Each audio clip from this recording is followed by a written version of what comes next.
3.3 million immigrants will enter the country in 2024. This is according to the Congressional Budget Office, and it dwarfs the pre-pandemic average of 900,000, indicating a significant shift in immigration patterns. Economists have been closely monitoring this influx and its effects, recognizing its potential to supercharge the job market while also introducing surprises and quirks into economic data. The influx of immigrants has added to the labor supply, which in turn fuels job growth without necessarily overheating the economy, causing inflation.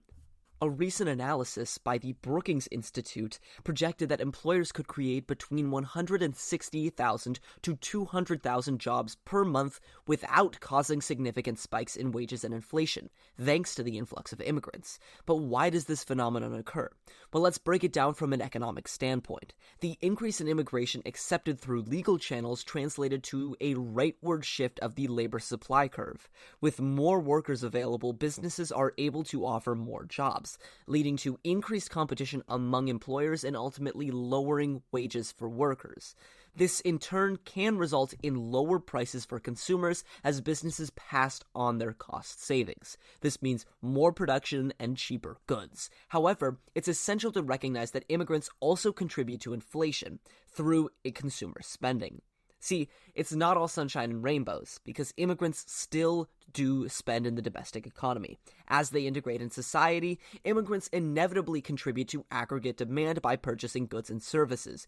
That could be buying basic goods like groceries and housing, but it could also mean more luxury or specialized goods. Now, this increased demand can put upward pressure on prices, leading to inflation. But here's the crux of the matter. When we compare our current economic situation with a hypothetical scenario where immigration is restricted to its pre-pandemic levels, the consequences become clearer. In a scenario with limited immigration, the shortage of workers would drive up wages as businesses compete for labor. While this may seem beneficial for workers initially, it would ultimately lead to higher prices for everyone, including those workers with higher wages, which would negate the gains in the standard of living for these workers. Especially when we're looking at the American economy, increasing wages is not always a bad thing. However, in this particular economic climate where we are desperately trying to chase inflation out of our economy, we really just can't afford to keep up with the pace of wage growth that we've seen over these past few years. Looking ahead, the economic landscape presents a lot of challenges, but also a lot of opportunities. Despite robust job growth, inflation remains stubbornly high, potentially delaying cuts to the federal funds rate.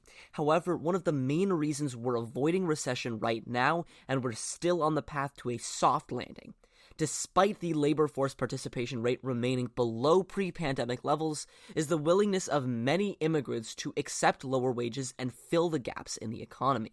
There has never been a period in time in American history where the benefits of immigration have been clearer. And as for the people who are still pissy about immigrants taking our jobs, just walk down your block. There's probably a business with a help needed or a now hiring sign. Because even with all these immigrants, workers are still in short supply, and they will be for the foreseeable future.